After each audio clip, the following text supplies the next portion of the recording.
potentially setting us up for like a double Dragon's Clutch. I think Dragon's Clutch on 3 dragons is enough to be worth your time, right? So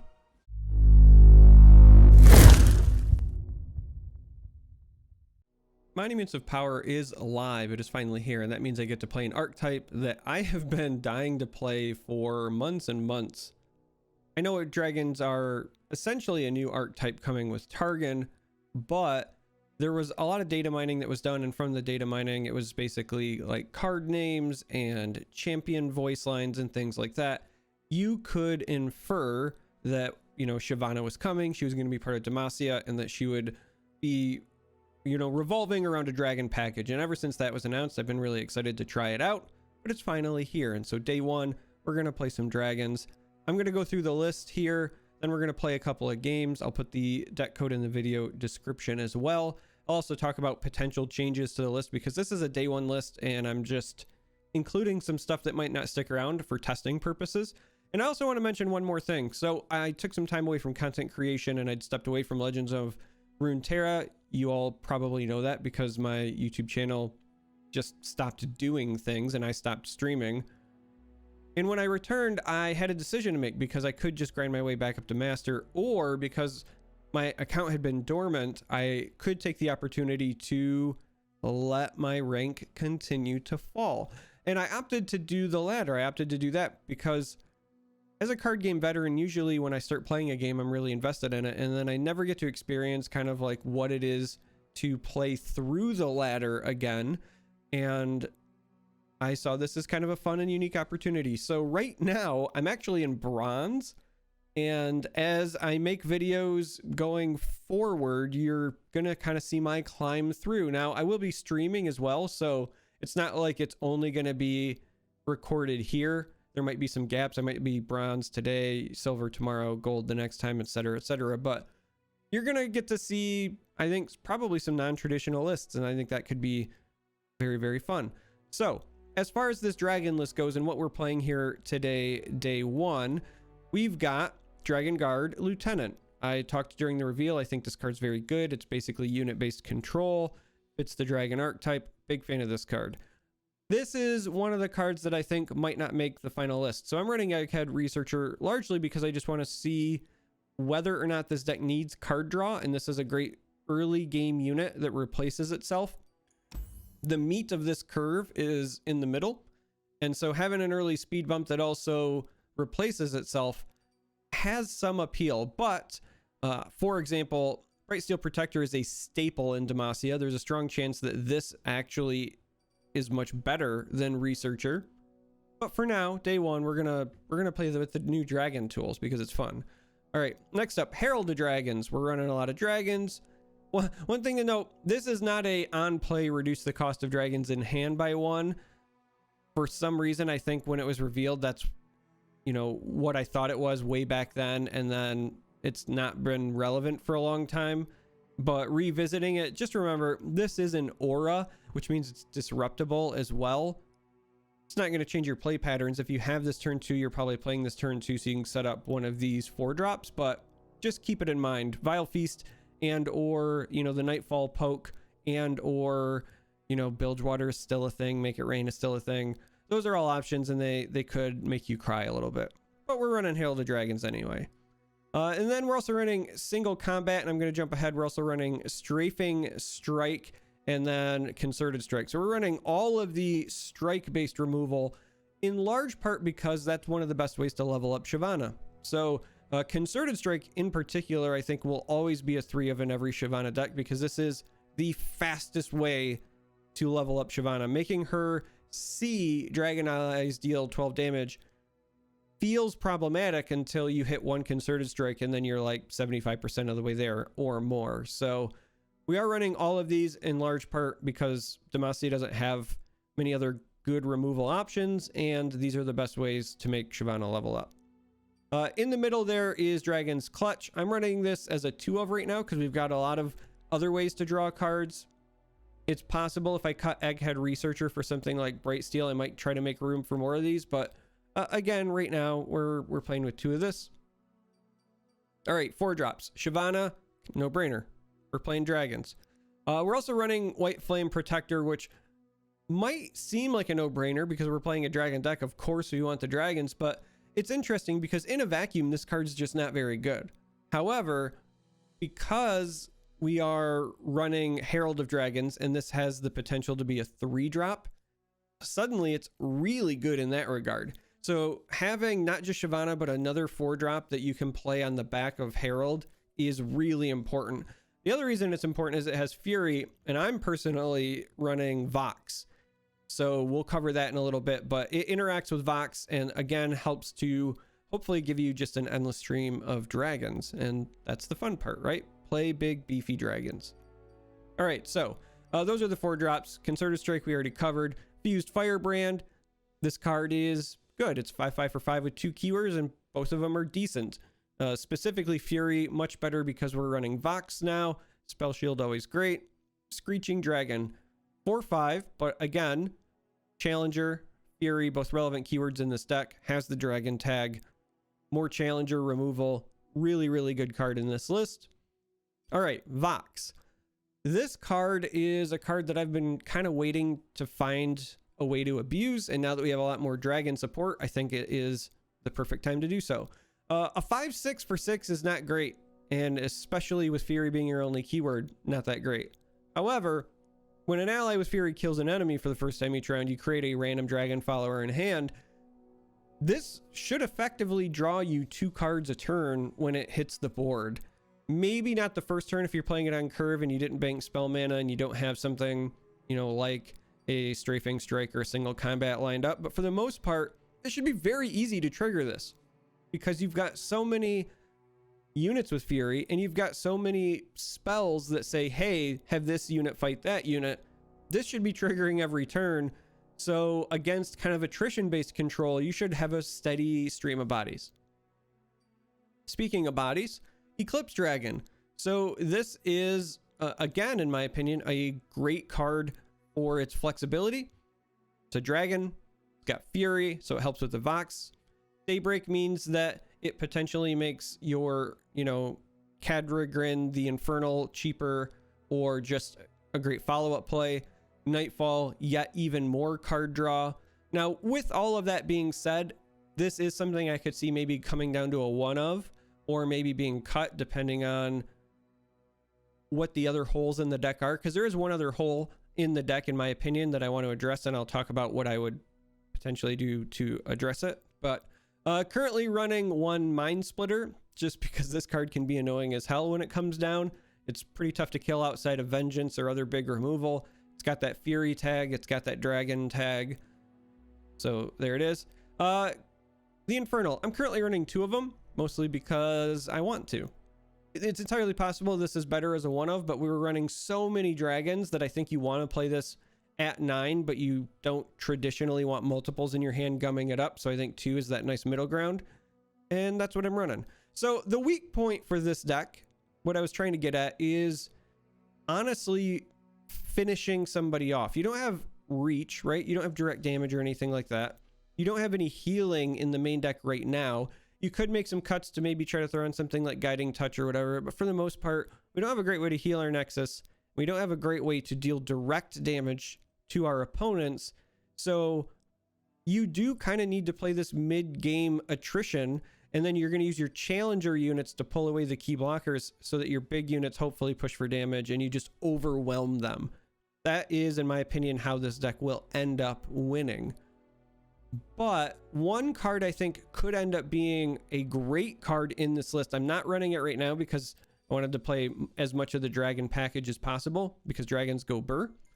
But one of the cards that I think might end up making the final list is Crystal Ibex, because there is a lot of meat here with Fury, and especially stuff like Screeching Dragon that has Challenger as well. Or again, with Strafing Strike and some of these other things, killing things. With so many units with Fury, you're going to get some big units. And post Infernal, you're going to have some really big units. One of the best ways for those big units to just push a lot of damage on the Nexus is to give them Overwhelm. So while this isn't a dragon, I really feel like at some point, 1 to 2 copies of this will sneak its way into the deck as kind of your bunker buster, pseudo finisher. I don't know what else to call it really, but bunker buster. That's probably the best. Just because if they've got chump blockers for days, there's a strong chance you'll just never be able to finish them off. You need something to push that damage home. I think this is going to be one of the better ways to do it, but right now it's day one. There's a lot of stuff I want to test, and dragons go burr, so that's what we're doing. As I said before, that code will be in the video description, so we're going to go play a couple of games now and enjoy the bronze content, because like I said, I'm also in bronze right now, and it's been a long time since I've been there. All right, so this is going to be rather interesting. This is actually one of the decks that I also have queued up that I want to play, and I'm not sure if I have a way to beat it. So this is absolutely going to be Star Spring, healing, and then probably stuff like Take Heart. I have a very, I think, similar list, but I'm actually not running Soraka. I'm running Freljord Targan, but in mine I was also running Trundle for maximum regeneration shenanigans.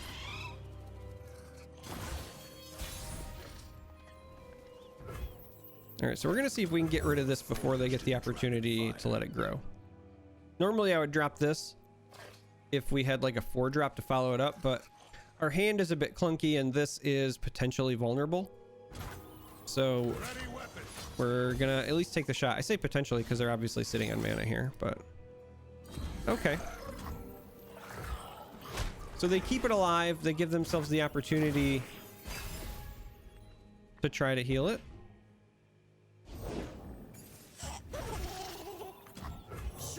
Poros too. Interesting. I guess if you're also running Braum, Poros might make sense.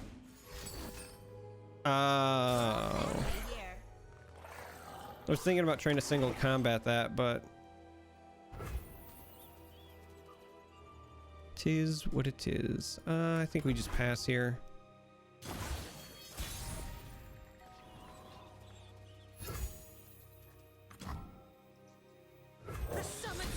Go with the Firebrand. And then we might get our Vox up and running this next turn, which would be kind of fantastic. Let us get going. All right, so we're gonna try this. They don't have any mana, so I expect this to go through. And the question then we have to now ask ourselves is whether or not we want to save this for the next turn so that we could drop this and then get a trigger, which is super greedy, but it also means that they'll have the opportunity to maybe get Braum up and running. Or we could just kill the Braum now and not have to worry about it. I think we kill the Braum now.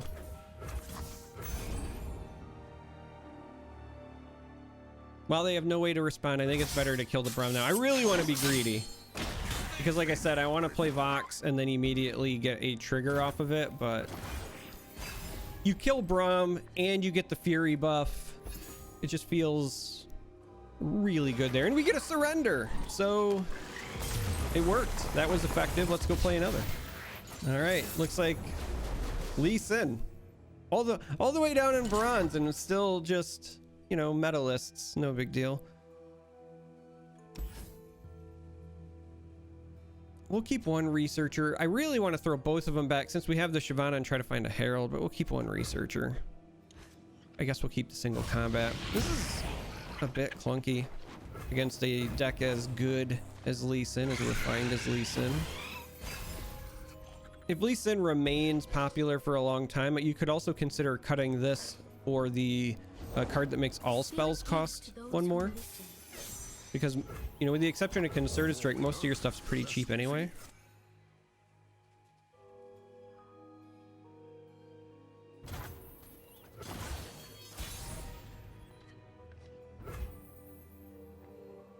And I wish this was Dragon Allies Everywhere. If this was Dragon Allies Everywhere, I would jam this so hard.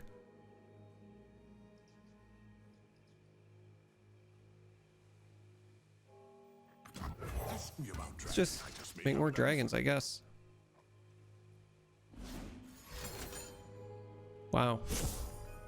They're just straight up going with a meditation, huh?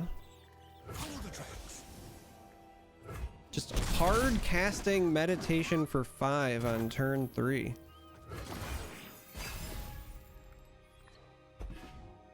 Oh, and now we get the Herald. I think this turn you play one of the 4 drops. Probably Shyvana, and then next turn you can go Herald into the other 4 drop. Because the net cost would be 5. The sooner you get Shyvana down, just so she can see Dragon Ally nonsense, the better.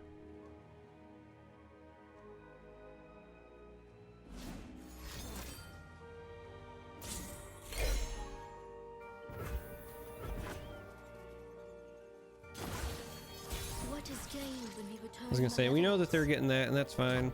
Take the Herald, just like I said, into the Protector. And then we'll also still have the single combat. With the change to Bastion, if they play, I was gonna say almost anything here, we should be able to still work this out, but that actually still keeps them in Bastion range, so That's a pretty sparkle fight. moderately annoying, but dragons go burr. All right, play something else here. Stun 2 enemies.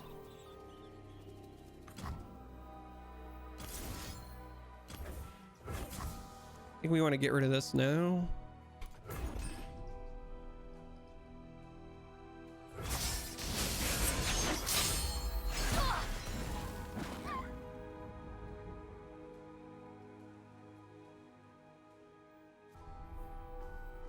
I could attack with this and maybe it gets rid of that, but they could also just have this go here and it's a net 0 anyway, but I end up with damage. So this is a pass. We're just going to assume that they would make the correct play. All right, we got another single combat, which would get us most of the way there with our Shyvana. Love to have found like a concerted strike this turn. I would legit use a concerted strike to try to kill this 1-1 if it leveled up my Shyvana, but force is meaningless without skill. that is a Lee Sin. Greedy play would be Vox here, but we need enough mana back for single combat, so play the Firebrand instead.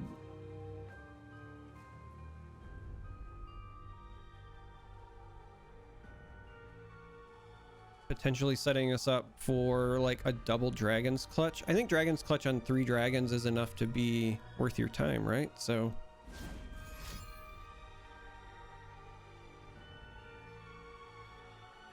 yeah, spend more mana, open yourselves up here. So you're looking to silence that. What could you do that would stop me?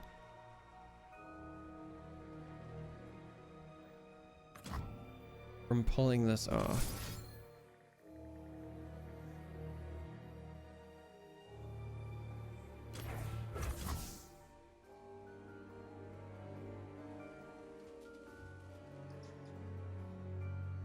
Look lively, soldier.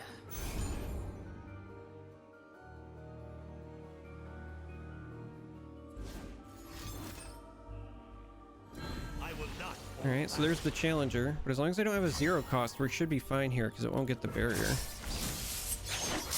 Now, I assume this Challenger means they're going to eat my Herald, but I think overall we're still fine with that. Shyvana's really close to having leveled now.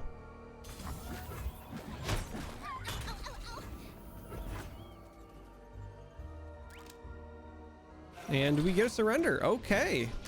Want to see this Shyvana level up animation, but some good games.